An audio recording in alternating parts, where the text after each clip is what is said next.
broadcast for shooters, hunters, and gun enthusiasts. This is the Firearms Radio Network. The bandwidth for this episode of Gun Guy Radio is sponsored by Patriot Patch Company. PatriotPatch.co.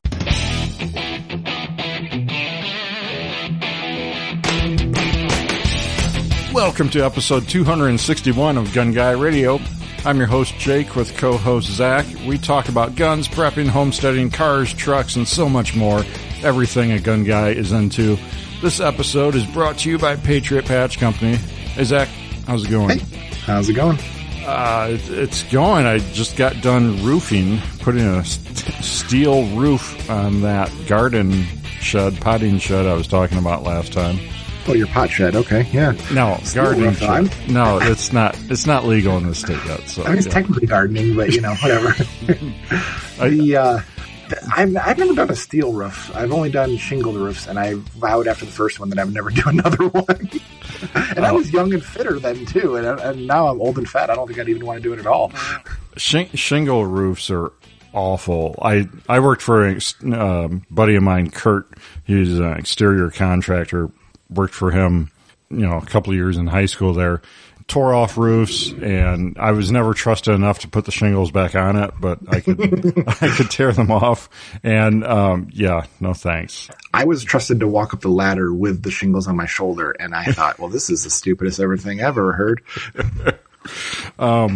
This is part of the topic. We'll get into all kinds of stuff. We're talking about SUVs, prepping, maybe. I don't know what Zach has planned for the apocalypse here, but I've been working on that garden shed today. Potting shed really does sound bad, right? Yeah, you turn your hobby into a verb. It's potting where you make the plants in the pots and stuff. It's not the other kind of pot. I've been trying to work on it here and there between work and stuff. I've been working from home more than ever, but then again, it's work on the computer for a bunch of the day and other stuff. So it's been hard to carve out time for it. And then we had like a week of really windy weather where it flipped over a big play set I made for the kids, and that thing has to weigh thousands of pounds. It flipped that over, and it was pretty bad. Dealing with big sheets of aluminum or metal, roofing in the wind, at any kind of wind, not even super extreme wind. Well, fun in any wind. Yeah, we had like 15-mile-an-hour winds today doing that, and it was pretty sketchy trying to get that up there, and that's really not that windy. But we had winds of like 55, 60 miles an hour, gusts all week long, and so and I tried to work on it a couple days, and you're just like trying to stand up straight. You're putting most your effort into just standing up, and I got a little bit done, but so that delayed things. And then we actually got some rain, which is great, kind of in a drought.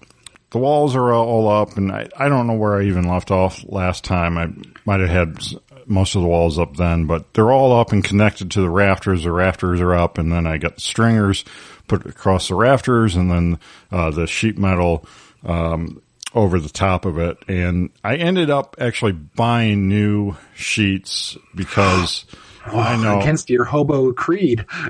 I know. And I bought more lumber too. And I kind of came to the conclusion that I really don't want it to leak. And, it's a almost 16-foot span.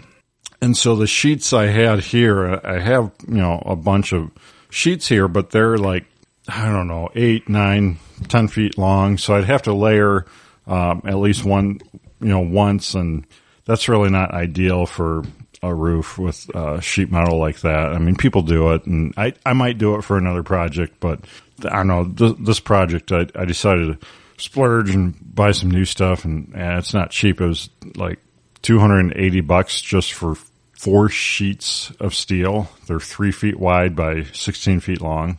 Wow. Okay, but you were doing a one pitch roof, right? Mm-hmm. Where just the sweep back almost like a lean-to, right? Right. Yep. And so the ribs are running the short direction, right? And then the 16 foot is the length, the width of the shed.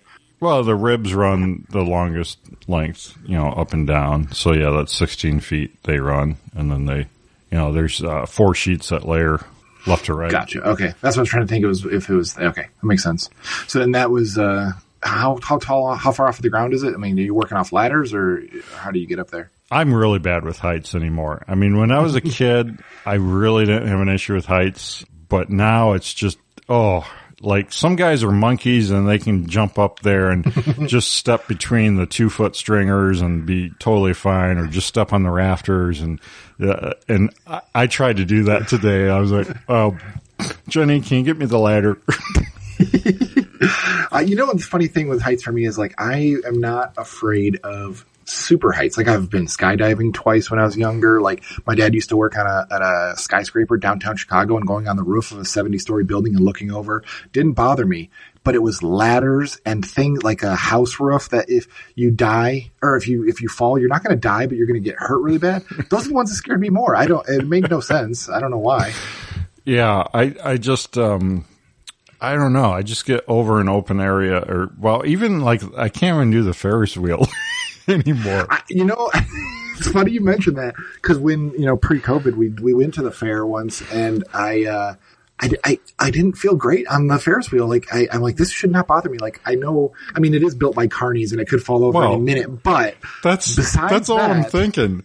I mean, and the last one I got on was a tiny one, and I'm a big guy now. I'm heavier than I've ever been, and it's a tiny one, and these carnies put it together, and I'm just like, it got to the top, and I'm like, holy crap. I just had to close my eyes the whole time. Yeah, their webbed hands are not dealing with torque wrenches or like impact guns. They're just barely holding onto tools. They can't spread their fingers wide enough with those webbed hands. And you think they have all the nuts and bolts in there? No, they lose them every time they take that up and down. They lose some, lock washers and some bolts, and yeah.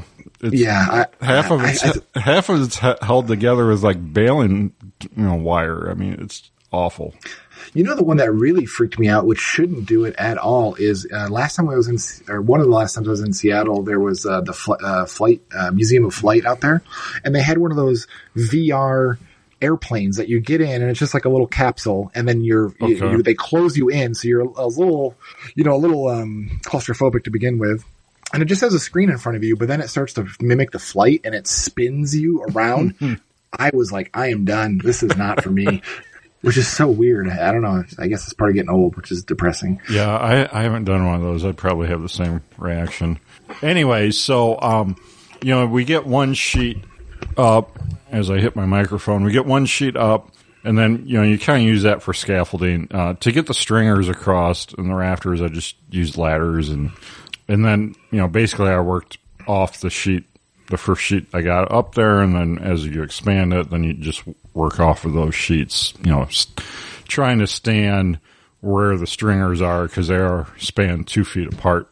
But it worked pretty well, and put tons of screws in it because we get high winds out here, and I still need to do the fascia and, the sides or whatever you call it.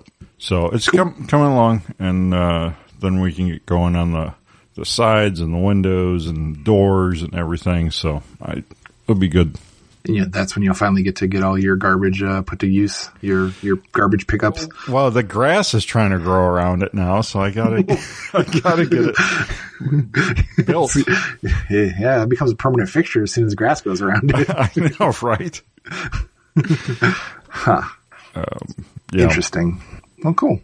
So you think by the next month when we I have no idea. We record, you'll have a fully functioning pot and house, a garden shed.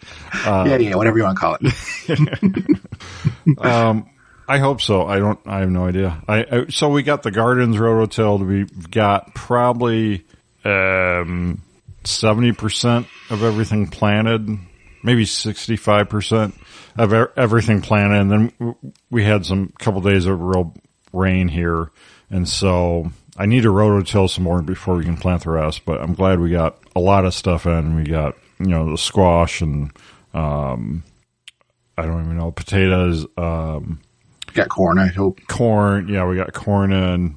Gosh. Lettuce and tomatoes and cucumbers. I'm drawing a blank. So we're doing a new garden area. We're doing 3 plots this year in different areas, and we're rotating some stuff out that didn't do well in the old plot. And so we don't have, like, I think we have carrots in. I think we have, like, all the root vegetables in, all that stuff. But the vegetables that are above ground, that's going to be the new garden. And so they have to rototill one more time before we can get that stuff in. So, and these are just straight ground level, right? You're not doing raised beds or anything? No, we're so dry, especially lately. I really don't want to do a raised bed. So, is that because it doesn't share the moisture with the dirt around it if it's raised? It just seems to me it would dry out quicker. I mean, maybe there's a way to do it where that doesn't happen, but. So you don't irrigate your own, like I think up here, most people that have big gardens, they have like the sprinkler systems in them that they have to artificially irrigate.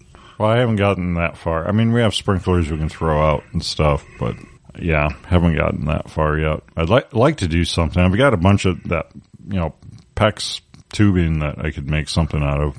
Yeah, the nurseries around here, I think, use a lot of PEX, and they just drill holes in them to make like almost like a soaker hose that they just run up and down the aisles, and it kind of squirts out like a. Yeah, I guess you'd have to have quite a bit of pressure to do that, though, wouldn't you? Yeah, that's it. That's my issue. I don't have that much pressure. I thought about doing a second pump in the well that's higher pressure, maybe. But. Yeah, or maybe pumping into a cistern and then pumping it out of there or something. I don't know. It seems like the more steps you do, the more steps of failure you have as well. Yeah, I don't know. There's all kinds of things you could do. I've thought about doing a water catchment thing off of the roof of the garden shed here.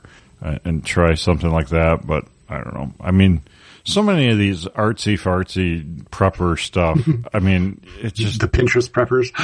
You've got to be like a granola-eating person that doesn't have a job or something that, 24/7, that's all they're focused on. I just don't know how these people have time to, like, live a normal life, doing all these projects. It just takes so long. Yeah, maybe they're all just, I don't know. Yeah, who knows? Maybe they're living simply, I guess. Although it is kind of nice. The kids are getting a little bit older where they can do more and help more. They really helped plant the gardens, and even rototill. That was first year they ran the rototiller, 2 of them. So well, that's pretty good because that takes some manhandling to do sometimes. When it starts to catch weird, you got to like hold it there. Yeah, so that was pretty good. Reed and Reagan did pretty good with that. So there's kind of a little bit of light at the end of the tunnel here, where the kids are getting a little more capable, so we can do more of these big things that I've dreamt of, thought about doing, and just that's my problem. I think of so many things to do and take on so many projects, and it's hard for me to finish them or even start them. Yeah. Is your rototiller a standalone rototiller that you just walk behind, or is it a machine like a... Because you can get attachments for like PTO drive ones, right? I would assume. Yeah, you can run them off of like some of the bigger lawnmowers will have either belt driven or PTO driven, or you'll have those little bit bigger tractors that are a little bit, just a step up from a lawnmower. I just have a Cub. It's a Cub Cadet branded. It's made by MTD or something. It's, like one company makes all the rototillers anymore, basically. But it's a self-propelled, and it's got the tines behind the wheels, and you can pick which direction the tines it's like rotate. Against the grain or with the grain kind of thing. Right. So it's pretty nice. I bought that right before the pandemic. Panic bought. Oh no, we gotta grow our own food. We're all gonna die. Gonna make our own food. Yeah. But it's been a good little rototiller, and then I picked one up on the side of the road. Which might have mentioned that last week, and I got that running, and so I hope to see if how that one works. We'll see. Do you have any updates on your golf cart? Didn't you talk about buying a golf cart? Oh, I've got a pretty sweet upgrade for it that I found on the side of the road. Lift kit or something? No, it's like cattle horns. It's cattle horns. Yeah, is it really? Yeah, that was a total guess. Wow. Yeah, a set of cattle horns. I mean, there might be a little duct tape holding them together, but they were free. They're free. So you're making like the Boss Haas of go-karts. Yeah, it's my golf carts. It's my midlife crisis Harley Davidson. Well, yeah, this yeah, you said this is a Harley Davidson branded, right? Yeah, it is 1966. I think I figured out. Oh, did I tell you about my battery dilemma on it? So there's like a big giant deep cycle battery under it. The whole fiberglass body has to flip up to get to the engine bay, and for whatever reason, these have big giant deep cycle batteries. I guess because it's got like a old school charger generator type thing on it. It's not an alternator. It's some of the old lawnmowers and tractors, they had a different setup like that. Anyways, so this battery's just kind of bouncing around back there, and I almost lost it trailering it home too, because I got it home and the battery was halfway falling out. and like, that's something you don't even think to check before you take something home to see if the battery's, strapped down. And they had like a bungee cord on it, but that wasn't good enough. So I kind of moved some stuff around. And so we were running it around here a bunch. And then, I was working on it. I don't know. At some point I cleaned out the gas tank and got some new fuel line on it and a new fuel filter. It had this old Napa filter that you can't see through. So I put a clear fuel filter on it. Man, somebody watches Vice Grip Garage. Yeah. Well, no. So I didn't buy the fancy O'Reilly's one. Not even a Wix. Is this a Wix filter? Yeah, the Wix they're like $6 or $7 for the clear filter. I'm like, forget that. So I bought a whole box of them on Amazon, the Chinese versions, for like, I don't know, $12 or something. And you can use them with two different size fuel hoses too. So anyways, so I noticed the battery was like leaking, like dripping. And so I got looking closer at it, and it had vibrated in the I use this term loosely, battery tray. It's more like a bar it sits on it. And it vibrated into this other bar and wore a hole into the battery and made it leak. I've never had that happen on anything I've owned. Super so bad. Just put some JB Weld on it and call it good? Super bad design. I didn't think of that. JB Weld in a battery. Weld. Would that work on battery acid? I should. I was pretty pissed because it was a pretty new battery, and like the deep cycle batteries are at least $100 anywhere around here. I think that's being generous. I think they're probably more expensive than that. Well, no, I've seen. I think you can get them for $100 at Walmart or the tractor store. Anyways, so I said, forget that. I'm not dumping money into another stupid battery, and I've got all these other batteries, so I put the wrong battery in it. And a weak battery at that, a battery that was in a truck I bought, and I had it in here on the shelf actually. I charged it up, had a trickle charger on it, and you'd pull the charger off of it and it would degrade, I guess. Probably don't need much for a golf cart though, right? Because it doesn't have that much compression, I would think. Oh, it's really lacking compression. Anyways, I threw that in there. I'm like, I'll just see if this works, because I'm like, it probably won't work because they had a deep cycle in it for a reason. But like, knock on wood, we've been running it, I don't know, 4 weeks now on this weak battery, and it's no issues. So I'm like, well, that's pretty cool. Well, are you going to keep your crappy portable jump pack in the golf cart to keep it if it does die on you? No, I've got that in the van because it's died a couple times now. Well, now that we're on the car topic, I see in this notes that you said you may have let one go. I did. I let the Nissan Z car go, the 300 Z. The sports car, your midlife crisis car? You got rid of your midlife crisis car? Yeah, it kind of works out, though, because I could never get the title for the dumb thing because I was given the original title, but there was a reprint done on it at some point, which made the original invalid. And I thought about doing the Vermont loophole on it, but these people found me, and it turns out it's their, someone in their family that had owned it, and they wanted it back because there was sentimental value. And ooh, that means more money. And they, no, I didn't even break even on it because I had bought new tires for it that I never put on it, and I told them the tires are going with it, whether you want it or not. And I bought like a window motor because there was a window that didn't work, So that was like probably $100 on eBay, and then like a cruise control module I bought on eBay too. So I parts and tires into this thing, but I ended up, I got $1,200 for it or something, and I mean I have way more into it with the original purchase price and those items I just listed off. But what year was it? 85. 85 Nissan 300ZX, right? I just want to see what the body style looked like. Oh yeah, yeah, classic 80s Japanese sports car. And this was a factory 2-seater. It didn't have any back seats. Factory 2-seater, a 5-speed stick. Yeah, it was fast and cool for what it was, but it almost looks like almost like an RX-7 of that era as well. It's got that same kind of shape to it. But man, you could have grown a nice mustache and got like a Miami Vice style. I know. Look good to it. Well, I didn't really fit in it either. I'm too tall. I'm too tall for it, and totally hit your head on it every time. And it was pretty rusty too. And I told them that too. I'm like, they want it to make it a driver again. I'm like, well, you could probably do it, but it's going to be a lot of work. I'm like, I've never even been under the car. I have no idea what it looks like underneath. And I told them to drop their expectations way down and that they were going to have to find a competent mechanic to go through this thing to get it, to be a driver again. And they drove like 3 hours away to get it too. So they really wanted it, but did the family member die or something that they used to have it?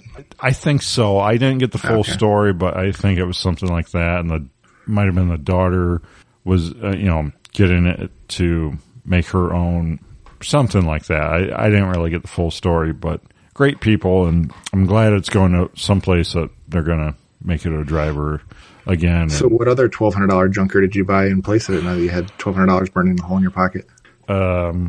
I did buy something because Jenny was like, "Oh, you just blew all that money you got from the car." I see how it is. I can't even think what I bought though. Oh, it must have been important. Wow. All right. Yeah. So there's that. Should we do an actual gun topic since this is a gun show technically? We don't have to. Is it fast? It's interesting. The AR-15 buffers is an interesting springs and buffers. I'd gotten, we did a little show and tell on all the guns, I think last episode. And I finally was like, I want to tweak these to get them perfect functioning. So I ordered I went through all my buffers that I owned and weighed them all out and made sure which ones I had. And I actually laser engraved them all on the face. So you just open the action, you can actually see which one is in there without having to pull it out and look. And so very smart because you get a mix of them and you start swapping around. You forget what's in what gun. Yeah, I suppose. But, so I took every gun I had out and I had every buffer weight, option that I could, it's H1 through, well, actually it's carbine through H4 I had. So all the steps in between. And then I had Springco springs, and they make them in you have your standard spring. They make a blue and a red, which is common. The red is just an extra power, and the blue is like a little extra power. So I just went out and shot them all. And you basically, with the ammo you want to tune for, you just shoot for an injection pattern at 3 to 430 on a clock, being the muzzle 12 and the buttstock 6. You just shoot them. It's a little difficult doing it by yourself because you almost have to point the gun down range and then divert your eyes to the side, shoot the gun to see where it's actually ejecting because it's so fast, you kind of miss where it's at. But it does make a difference, and it's nice. Everything's properly tuned, and it's one of those things that you don't think about a ton, but it does matter. You don't want it to be too violent, and if you're shooting the casings up forward like 1 o'clock to 2 o'clock, it's too much or too light of a buffer, and it's just over gassed, and it's just beating the crap out of it, and it's actually bouncing off the shell deflector and moving forward. So, and if it goes too far back, like past 430, it could be you could eventually get a short stroke because it's just barely on the edge of functioning. So, interesting. I just used the Springco's website, had an article on it. I just used that and their little chart, and just kind of sat down and made a little afternoon out of it, and it was fine. And I think it was worth it. The guns, it tames the guns down too. So, if you're not getting that violent action happening, if you don't need it to be. So, if you haven't done it yet, I would recommend it and give it a shot.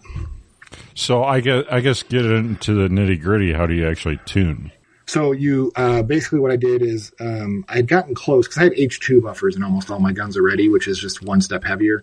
And so I went and I said, okay, I'm going to use a 62 grain ammo and my Mark 18. You shoot the gun, and if it is not between 3 and 430, you swap the buffer out to a heavier buffer or a lighter buffer, depending on which way it's moving.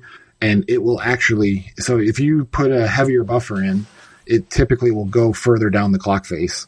And so I just went heavier, and then I've come to the conclusion that all my guns use a blue spring. That was totally fine. They last longer. It was just enough spring pressure.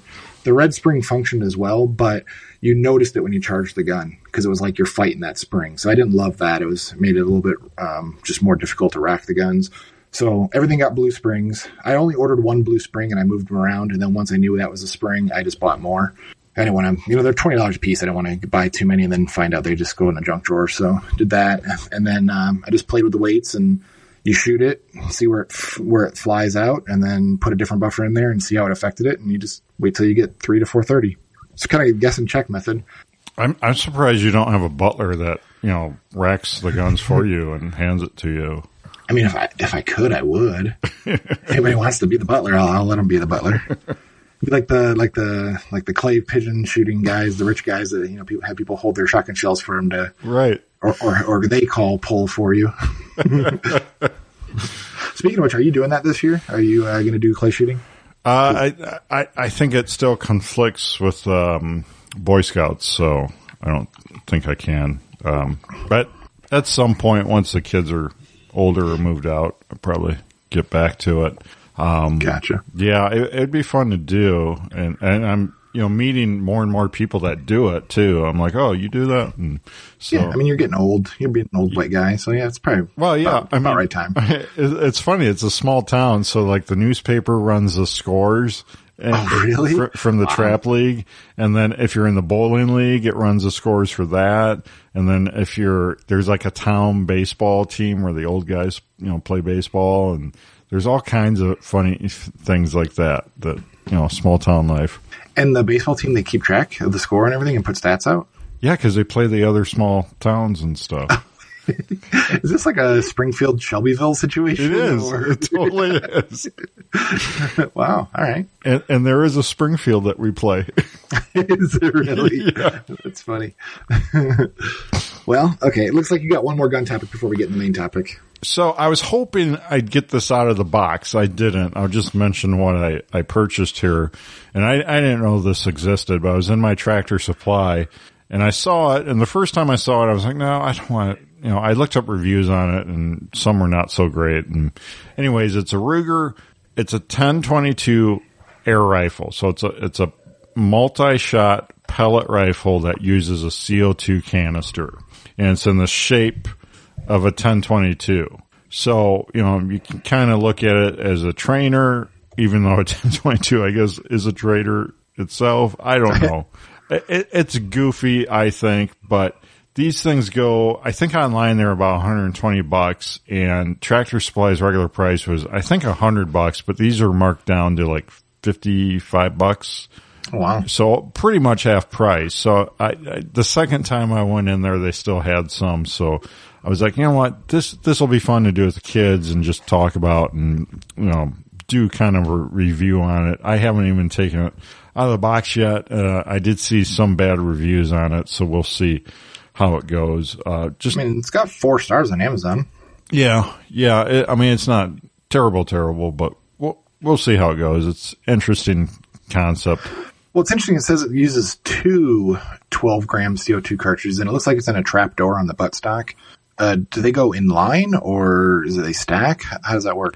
I guess you haven't taken it out of the box. You don't know. No idea. I did buy a box of canisters because, I had a CO2. I had something that was CO2 before we moved, and a whole box of canisters, but those are packed away somewhere still. It's only been like 5 years, whatever. Yeah. Not that long. It's 3 years, so.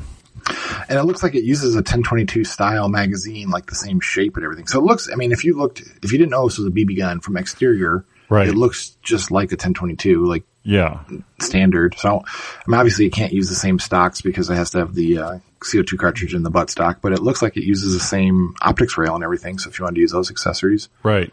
Yeah, I thought it was interesting. After thinking about it, I thought it was interesting enough for that price to pick it up. The other funny thing about this, so the regular price point is, $100, $120, which, growing up, that was the regular price point for an actual 1022, right? Yeah, I think sadly. When we were in middle school, high school, somewhere in there, I think it was only about $100 for 1022 back then. Yeah, I remember getting this fancy version for my birthday that was like a Walmart special with a green laminate wood stock and everything, a fancy one. I think it was less than $150. Yeah. And that was the upgraded quote unquote version. So, yeah. So now if you want to, spend only $100, you got to settle for the pellet version. You said you paid $55 for it, because I'm looking at Tractor Supply. My local Coeur d'Alene store is $80 still, but it's still cheaper than Amazon. So the funny thing about Tractor Supplies is that their clearance doesn't show up online, and some of them have way deeper clearance than other ones. And it's kind of random what they have. Like our Tractor Supply, I bought Stanley brand shovels and rakes and stuff for like $2-3 a piece when they blow them out on clearance. I've bought other things just 90% off. Just is it clearance when the seasons end, like in fall for rakes, or I guess what is the season? It is and it isn't. Like I bought a bunch of garden hoses there on clearance, but it was in season for those items. It's just like they get stuff that they don't want in their catalog anymore there, and then they blow it out. Okay. Well, interesting. Yeah, go to your Tractor Supply. I've got one local to me. I drive by it every time I go to work, so I should probably stop in there at some point. But, well, do you want to talk your favorite topic of junky old Chevy crap? Well, yeah, of course. So I've been thinking about it, and where this came from is, we recently bought my wife a new car, and so that means it was time to start saving up for my car. Like, hey, got one kind of under the belt, and now it's time to divert money for me. And my car's got 137,000 miles on it now. It's a Honda Civic, so it, theoretically should be pretty good, but you never know. And I kept thinking, like, what do I want next? What's the next car? Like, I've been telling myself Tesla, why not give me a Tesla Model 3? It'd be fun. And I'm like, do I really want an iPad on wheels? I don't know.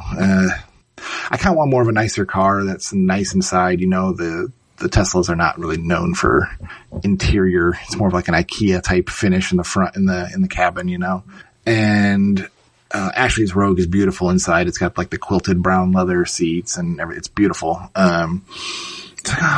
Maybe an Accord, and an Accord would be nice. Those look pretty nice, and they're bigger than the Civic and everything. And I was kind of thinking, like, man, everything's so expensive right now. Yeah. Maybe I should just get like a third car. And I've been so against the third car because I don't like parking in the driveway. I just hate it. For some reason, it just bothers me. And I don't want to use my third garage bay because that's where all my crap is, my tools and everything and cabinetry and everything. So it's like, I don't have the room for it. And when I was thinking third car, I was thinking like, let me get a sports car, like I don't know, whatever. But then I would really have to give up the space because I wouldn't want to leave that outside. Yeah. So then I was thinking, okay, what could I buy that I could leave out in the driveway that I could use, that would actually be useful, that I could kind of like. And I kind of came across a Suburban. Like, why not a Suburban? Like, every time we need to buy something big, we have to go to my in-laws' place, borrow their Dodge Ram, and then he's got a trailer if I need one too. So, but thankfully we've never bought anything that big. But most going there, getting the truck, driving it to the store, getting what you want, driving it all the way back home, unloading, and then immediately driving it over there to drop it back off. So it's a whole process every time. So yeah, I just kind of think, Mom, I don't know, maybe a Suburban would be cool. Pickup truck's fine, but like, I kind of like everything enclosed, like a truck is fine for hauling things, but I don't really haul that much. And a Suburban can pull a trailer just the same as a truck for the most part, not exactly apples to apples, but so then I was kind of looking, and you've got all the, Chevy crap boxes ever. You've probably had more Chevy pickup trucks or SUVs than anybody I've ever met. And you seem to gravitate towards a certain generation, the was that 06 to 2000 to 2006 ish, that generation. Well, yeah, I mean, that's really good. Well, first of all, where has this version of Zach been all my life? I'm loving what I'm hearing. That I mean, really, just get rid of the Honda. You just need a 1998 Suburban is all you need.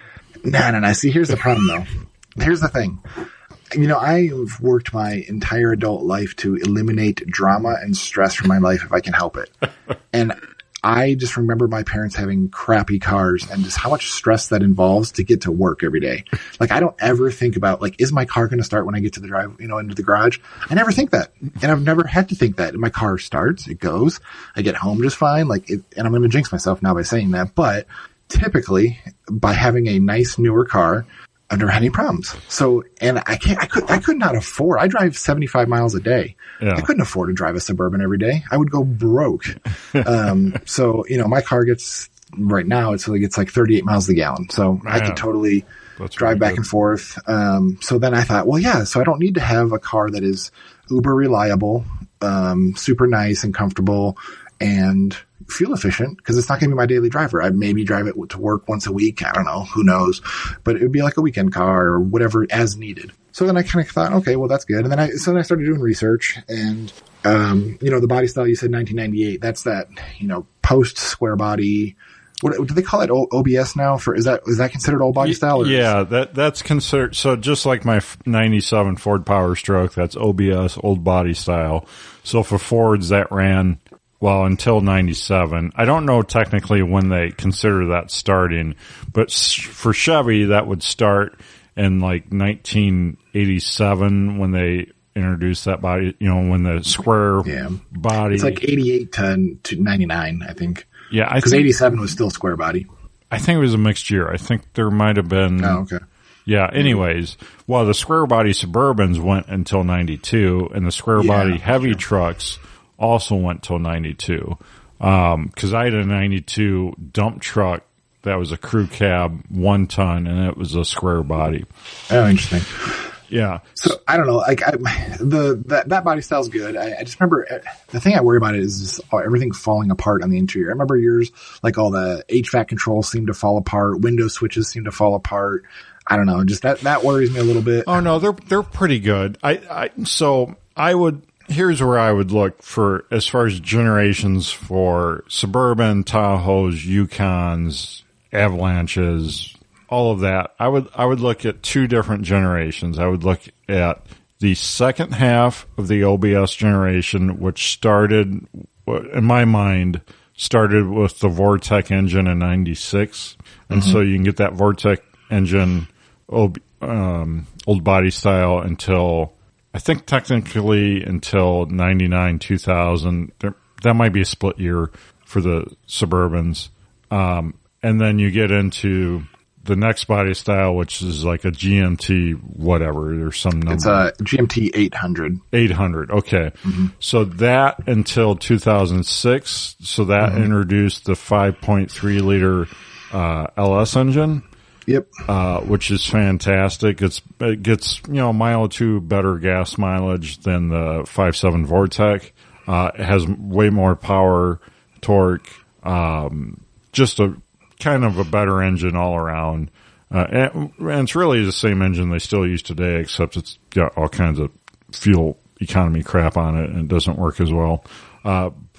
So anyways, 2000 to 2006, those are the best years of the LS motors. Whether it's a 5.3, 6.0, or like 6.2 they might have had. The newer one. Yeah. So what I'm seeing is 5.3, 6.0 is your common numbers you'd see on most vehicles. But what I want is they made a 3/4 ton that had an 8.1 liter. Yeah. 496. And you can even get it with an Allison transmission. That's a great motor too. So, not for gas mileage. I had always assumed that if it had an 8.1, it automatically had an Allison. No, it doesn't. Not what I'm seeing. So for the trucks, I think that's true. For the Suburbans and Avalanches, that is not true. Yeah, I think you're right. I have found a couple Allison Trans 8.1 Suburbans, but I've also found more than not it's a 4L80E. And that's the other downside is the 5.3s and I think the 6.0s had the 4L60E transmission, which is a little bit supposedly. Now, I'm doing all this by reading. I don't own any of these. I've never owned one of these cars, so correct me if I'm wrong. But everything I've been reading is like they're not the most reliable transmission. A lot of the ones that you're seeing, the only problem of buying a 20-year-old car is they're high mileage. Like you cannot get, it's going to be 150 to almost, you can go up to 300,000 miles on cars for sale today, but I'm looking in that 150 to 200,000 mile range. Oh yeah. And, but you're good to go in that range. You can get another 100,000 out of it. But a lot of the 5.3s I see, they say like new transmission or transmission serviced this time or whatever. So it's like, it must be a sore spot. And then, infinite, the leather on driver's seats are just always garbage. Seems like, but I see there's aftermarket kits you can reskin them. Yeah, and I've reskinned one and it's beautiful. So don't worry about the seat. You can reskin it. It's easy. It looks great. So don't worry about that. So I put 3 links in the show notes. The first one is a 2004 2500, and this is the 8.1 liter.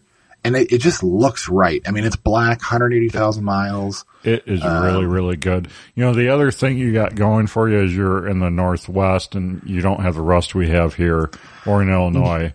Exactly. This thing looks showroom. That's a really good deal, actually. I mean, in today's market, that's a really good deal. And this one has the Allison. If you look at the tag on the back, it says Allison Vortec 8.1. So what a guy at work told me to look at vehicles in Portland. So what I did is I went to Craigslist and I set up the radius to like kind of go around Portland, Seattle, Spokane, that whole big circle, because supposedly was what he says is in Portland, nobody uses 4-wheel drive, but they all have it. It doesn't rust down there. It rusts a little bit up here, but not nearly as bad as where you're from in Illinois. But Seattle's even, Seattle, Portland, that whole area is pretty good. All the way out to here is pretty darn good. But you just have a lot of people down there, and a lot of people spent, these trucks new are what, like 80 grand? They got really expensive. At least, a new Suburban, you can pay 120 grand for a brand new Suburban. New ones are insanity. Well, so here's a couple other good points. So the 2000 through 2006, LS, Yukon, Suburbans, whatnot, those years are like, if you look at the production numbers, those are the highest production number years for the Suburban because, we had the financial crisis of 2006 or 8 or whatever. So if you look at production numbers, they dropped drastically after this generation.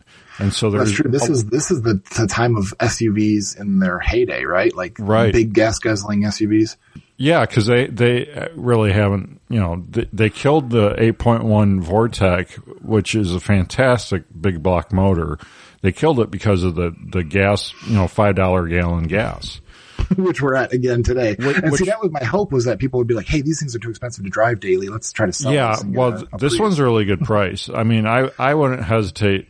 If you look at this one and it seems good, I wouldn't hesitate pulling the trigger on this one. It's got low mileage. It's got the captain's seat, second row, which is a big plus too. Oh, okay. Explain that to me. So, because everyone I've seen, it looks like there's 2 seats. And I thought that'd be a negative because you wouldn't be able to get 3 wide in the middle. But you're saying that's an upgrade? No, it's so much easier for people to get into the third row if you've got the second row captains. And It's just a pain. Our current Yukon has the 3 in the second row, and it's just a big pain in the butt to get the kids in and out. Our last Suburban had the second row captains, and we really missed that. Is the third row actually usable? Oh, yeah. Yeah. Even for adults? Yeah, you probably don't want to be back there 10 hours, but yeah, for half hour even, it's not terrible.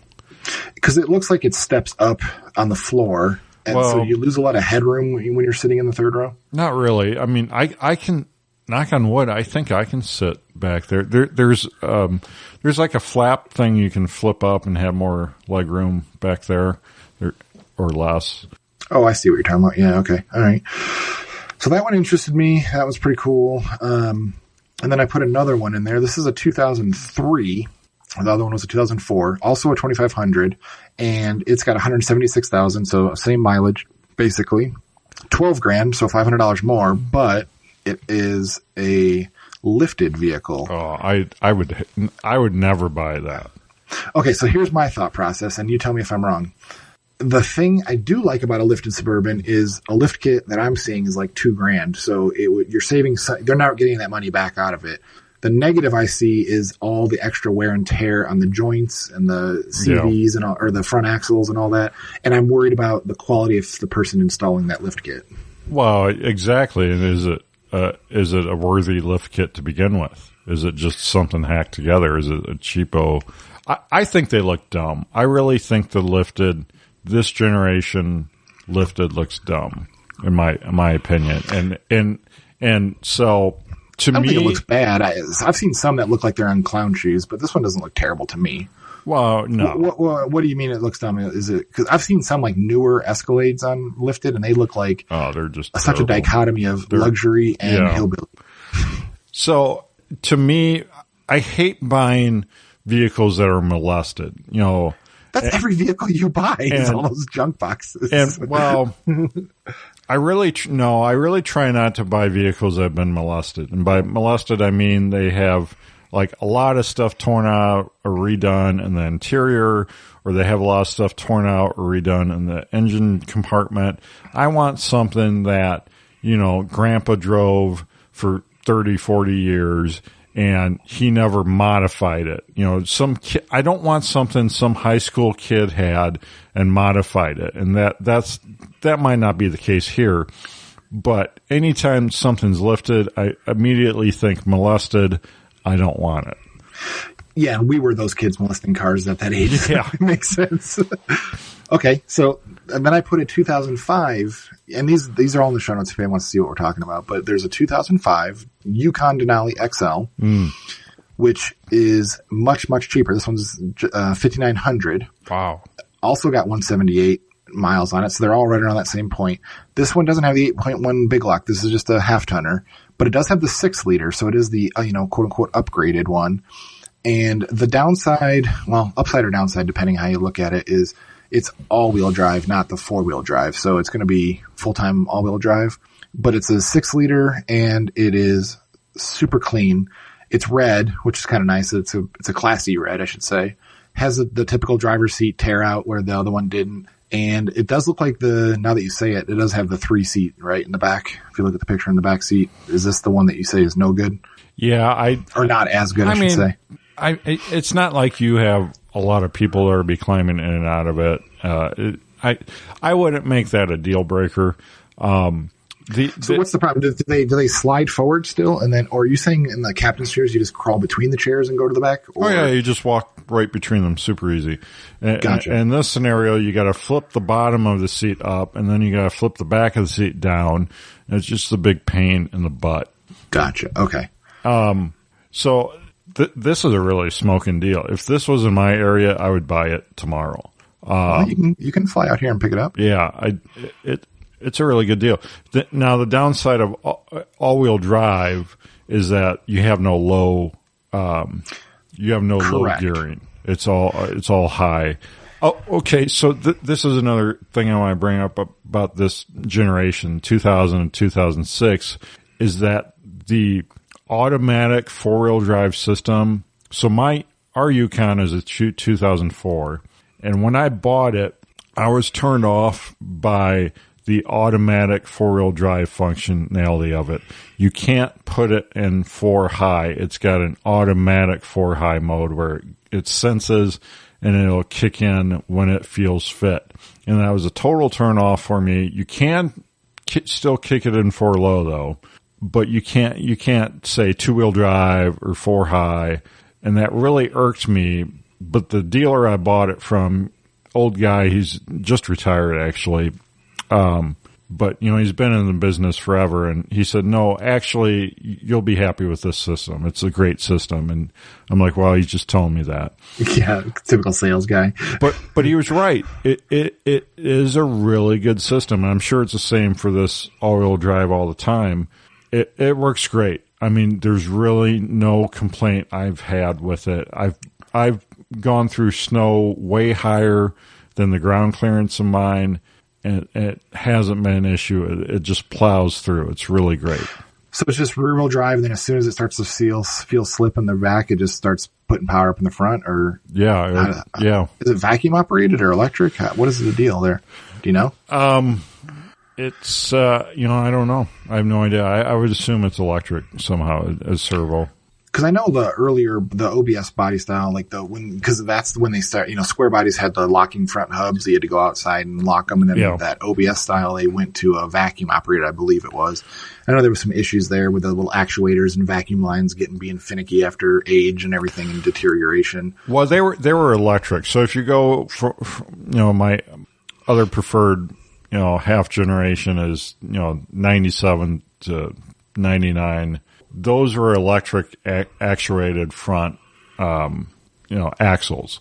And those are notorious for breaking and having to replace that module. I've had a Tahoe and something else, my truck too. I think that had to be replaced. And the one thing I'm noticing too, there's also, you have with the options that you're looking for, I have searches set up for GMC Suburbans, Chevy Suburbans, GMC Yukon XLs, and I like the Denali's better. I think then the Denali is what gives you the all-wheel drive. If you just get a Yukon XL, it's a clone of just a Suburban where, it's got the 4 high, 4 low, all that, and it's usually 5.3s.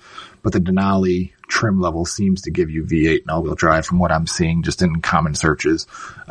There might be other ones out there, but the ones that I'm seeing consistently out there are that way. Or the Cadillac Escalade ESV, which is the extended vehicle one. I think those are ugly. Sorry to interrupt, but I think the Cadillac. No? Okay. Well, if you don't. Well, they also have the 6-liter and all-wheel drive too, so it's kind of like the same running gear as the Denali. Well, I would take the Denali over that any day. I just think they're gaudy, the Cadillac emblems and branding, and just such a turnoff. I don't know. I think and then also you can get the Avalanches, which truckish kind of version. And technically Cadillac had a version of that Avalanche too, but all I think of is the Matrix when I see that, with the ghost twins in it. But I do like the headlights. So this is where you start getting into like the little tweaks and trims, is the Denali grill and the headlights. I mean, they were one of the first that I remember in the trucks to have the projector beam headlights built into the units. That's cool. Yeah. They look nice. They look classy. I mean, for this car is a 2005. So, that for how old that is, it doesn't look old to me. They look great. I mean, they're good. Yeah. They're good looking, especially the Denalis. They're great. Yeah, I think so too. And I do I'm looking at like all the dash trims and everything. I think the trims in the GMCs is a little bit nicer than the Chevys. So, yeah, interior, the trims, the seats, the controls, all of this, in my opinion, all of this stuff went down the crapper after this generation. The 2007 to 2014 GMs. It doesn't have to be a Suburban or a truck or an Impala. I don't care what it is. GM just flushed all their design and quality of their interior components down the crapper for those. Well, is that the bailout years where they got all the bailout money? Yep. Those were the bailout years that was a financial crisis, and GM just flushed everything down the toilet. They're just the crappiest. If you look at that generation of dashes, you'll see that the heater controls, the all of that stuff, the steering wheel controls, all that stuff just rubs off, and like you can't see what you're pressing anymore. Like you can't see the heat. It's like it just rubs right off, and it's just chintzier feeling to it and everything. It's just really, really crappy. I remember back in, I think it was 2007 or 2008.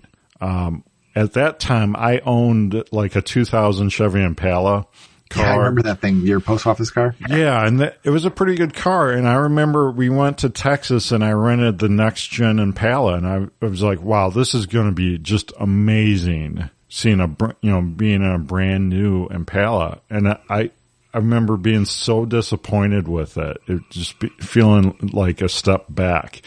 And that's really what the 2007 to 2014 GM vehicles were. They were a step back in all the interior aspects in my mind, and there was a step back in the engines too, because they introduced, that active on-demand cylinder displacement, whatever they call it. Exactly. And that's what I was Googling. It said that 2007 is the worst possible year to buy any of those Suburbans or anything like that, is because that's when they added the displacement on demand, DOD, as they called it. And that's where it would cylinder deactivate. And I think it was hydraulic or oil pressure controlled or whatever, and it just failed. They said that if you look at all the cars for sale, you'll see a ton of 2007s for sale. Yep. It's because they're trying to get rid of them because they're junk. Yep. Yeah, I mean, all the way through 2014, I think after 2011 they were a little bit better, but I think 2007 to 2011, if I remember right, were just terrible for the LS motors. Yeah, I was reading a bunch on, there's a bunch of videos on YouTube about this, and they say like a guy analyzed all the years of cars available, and you'd see like a ton of cars that were sold with 2007, and then people tend to keep them a few years into the generation. Same thing with like the 2000, like the 2000 was the worst, but then they started, as the generation matured, people kept the cars longer. So the other thing about the 2000 to 2006 is that my personal preference is to get a 2003 to 2006 because they have a different, I forget what you call it, but the dash is different. It's got a better computer, heads up display or whatever. It's a better dash computer engage cluster setup. And the ones older than that, they also had a problem with the like your mileage would disappear, your odometer would disappear and stuff because they had bad soldering points. But I think you get away from that in 2003 to 2006. Those are the generation of like just like the turquoise blue with like the little dot matrix type displays, right? Yeah. Like the ones that you're saying that bad solder joints? Right. Yeah, okay. Yeah, I'm thinking that's kind of the generation I need to go to. And it's nice now knowing Focus, because I was looking at like, I really like those Lexus like LS 470s, or it's basically the Land Cruisers. Yeah. The Land Cruisers are awesome. That same generation. Yeah. Problem is they get maybe a little bit, but get a better gas mileage, not as much horsepower, not nearly as much interior space. No. And that's why I think I want this in the interior space, because I want to be able to have junk stored in it and everything. And the Suburbans, man, you got tons of room in a Suburban. Well, and I didn't have a truck from, let's see here, probably almost 10 years, probably around 2000. You had work trucks when you were gardening, right? 2009. I think 2009 to about 2019, I didn't have a pickup truck. For quite a while there, we had two Suburbans. You had a red and green one, right? Yeah, or blue. Oh, blue. Okay. Yeah. So, that's OBS ones. You had a bunch of OBS ones, right? Yeah, so we had OBS ones, and then we did have a 2002 before we moved, but it died as we were moving, so we left it. Totally lost my train of thought here. Where was I going with this? You didn't have a truck for long. You got away with the Suburban interior space, probably. So yeah, a Suburban or a Yukon XL, you can fit 8 foot by 4 foot sheet of plywood, sheet of drywall. You fold down that second row seat, take out the third row seat, and you can use it as a work truck. It's an 8 foot bed behind the driver's seats, basically, in those generations, or any generation. If it's a Suburban or XL. Like you said earlier, you want something enclosed and stuff. And when I was doing the Amazon sourcing and everything, it didn't matter if it was raining or not. I could pack that thing fuller than a pickup truck because it wouldn't, fall out. It'd be, as high as the vehicle. And you can just pack so much into those. And the other cool thing is that you can camp in them too. Like for the first Illinois Gambler 500 that I organized, I ran my Suburban, and I just had a sleeping bag and camped in the back of it, and it worked out great. And I've done that. Well, I guess a Suburban Lanch that I cut the back off, a Suburban Lanch to make a Gambler. I also camped in the back of that because you got all this room, and you don't have to worry about pitching a tent or doing any of that stuff. You can just roll out sleeping bag in the back, and you're set. Now, the third row seat, is that a pain in the butt to get in and out? It can be. It is what it is. I mean, is it a 2-person job? No, I take it in and out by myself all the time. No, Okay. you can do it no problem. The other 2000 and up generation, the benefit of that third row seat is you can flip it up and forward and lean it against the second row and not have to take it out if you don't need, all that room. So that is a benefit, but I ended up, most of the time I'll just take the whole thing out if I have, need that much room. Yeah, and I was talking about the Avalanche really, but the Avalanche isn't really applicable because it is shorter. It's the Tahoe size. It's the Tahoe, length. yeah. So Avalanche, think Tahoe. It's not as long. Yeah, I misspoke there, and so yeah, I'm really looking for that extra little length. Aren't we all? Yeah, so I think I would go with this. I mean, I think I really do want to do a Yukon, but now I just need to start saving up. So it'll be a few months till I have.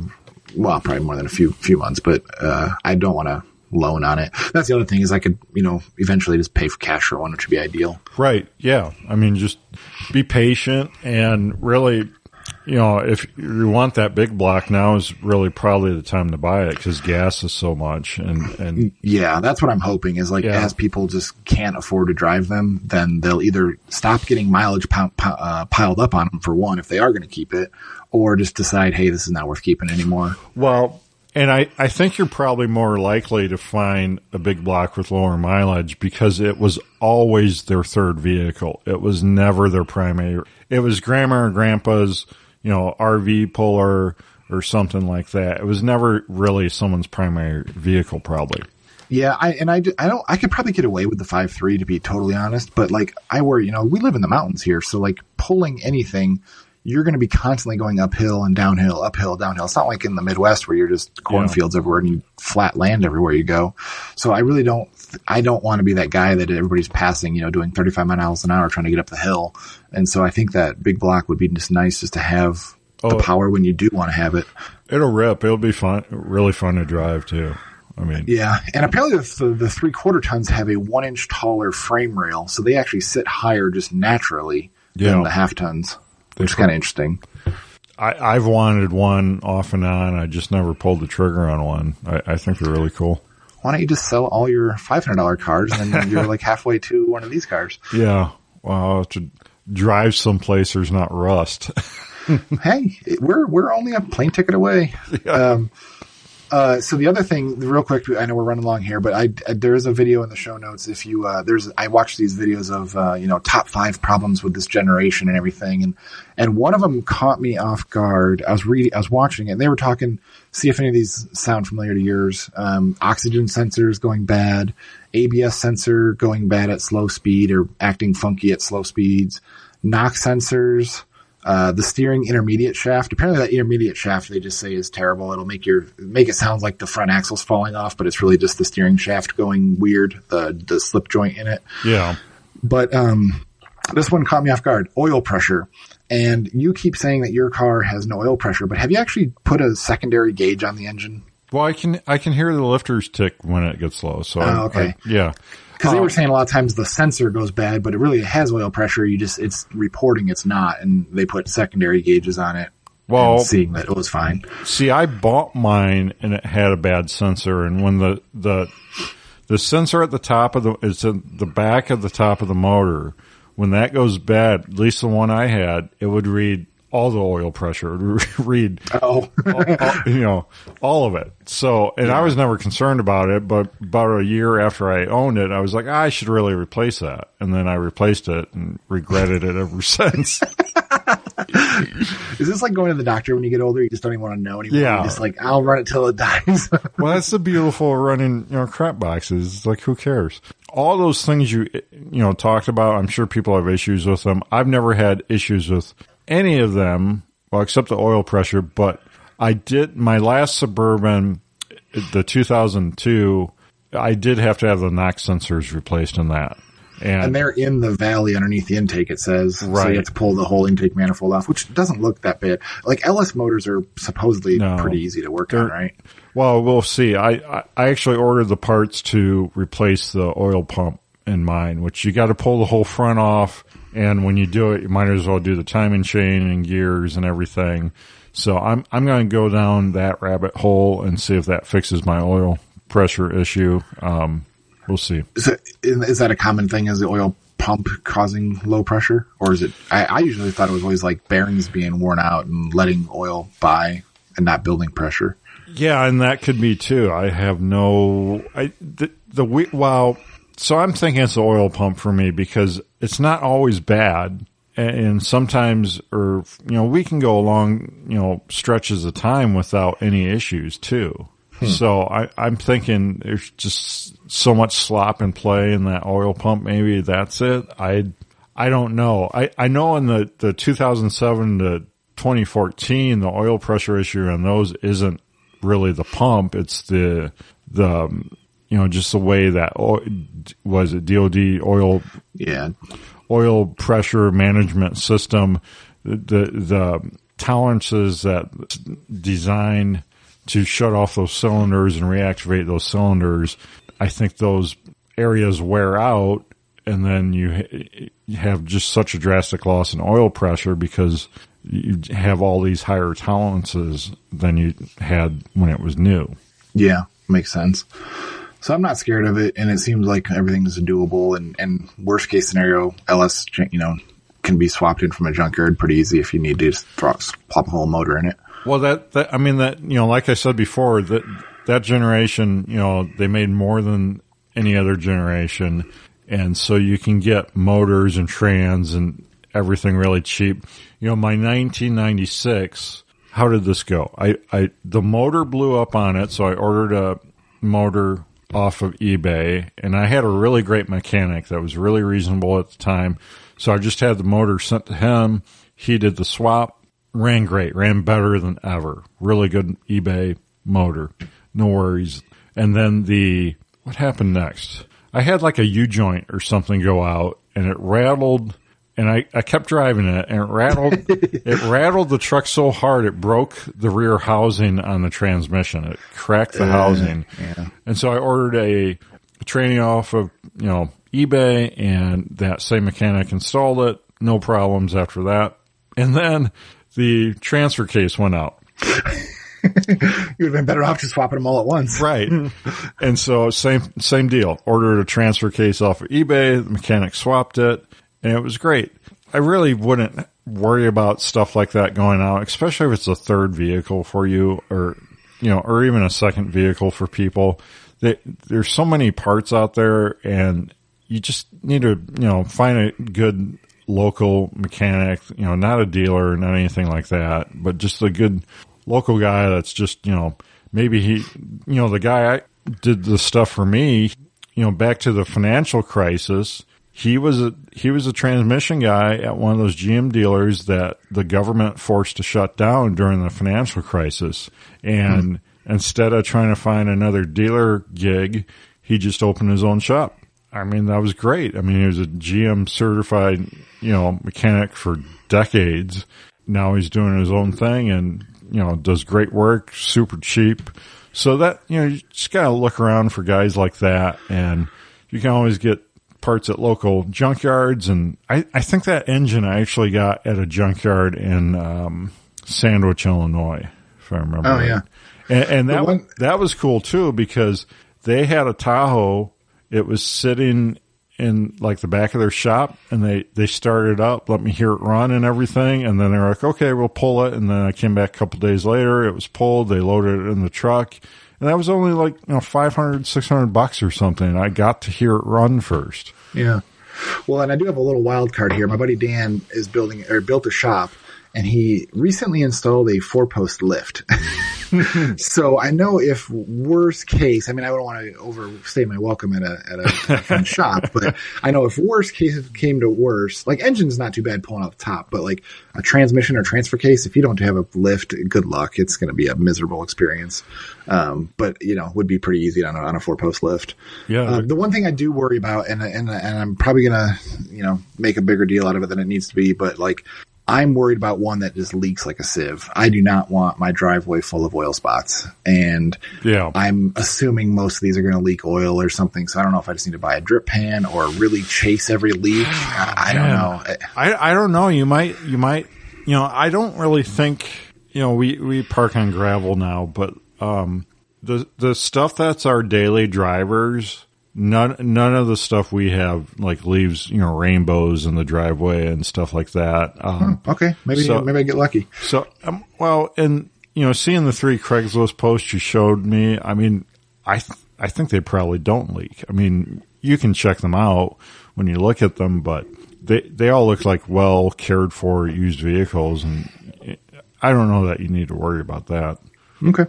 So that's the beginning of my adventure. I've narrowed it down from all these different kinds of vehicles down to essentially 3 different models, all the same vehicle underneath. Now I need to save monthly and find one when I'm ready.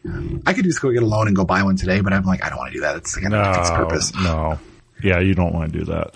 No, cool. I'm excited to see where this. I mean, it's not even a like Zach's crap box journey, because these aren't crap boxes. You're looking at nice used vehicles. These are very, very nice. They're not, you got to knock it down a couple steps to get to my level. When I get it, what I really want to do, like maybe in a year or two, if I bought this year, it would be like get infrared headlights, have a dash kill switch, and just be able to drive this bad boy with night vision. Total bug out vehicle. That's right. Meal Team 6 going dark. Well, the Suburban's a perfect platform for stuff like that. It really is. There's so many possibilities. How many protesters could I run over in a Suburban? In a Civic, it would just scoop them up and put them in my windshield. That thing would just flatten them. Oh boy, now we're canceled.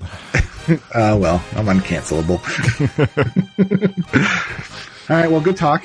I think that's a good topic, and I think we ran a little long, but yeah. All right. These people are still with us. Yeah, probably not. Patriot Patch Company make this episode possible. Patriot Patch Co. You can check out all the awesome patches, t-shirts, cleaning mats.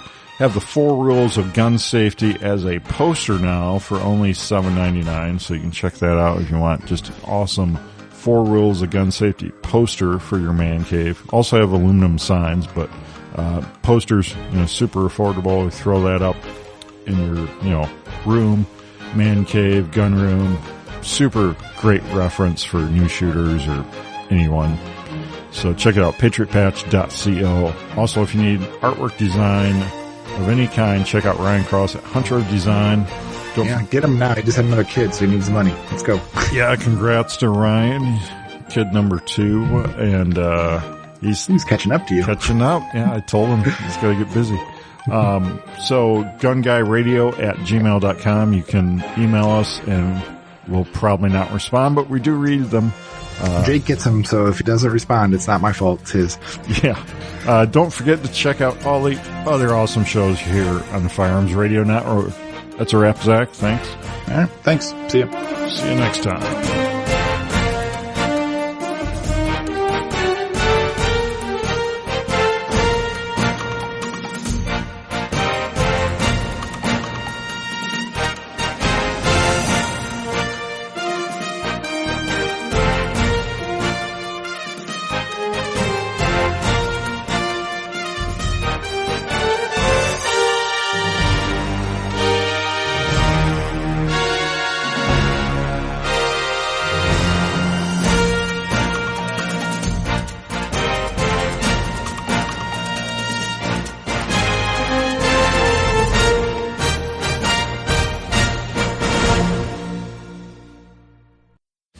This has been a production of the Firearms Radio Network.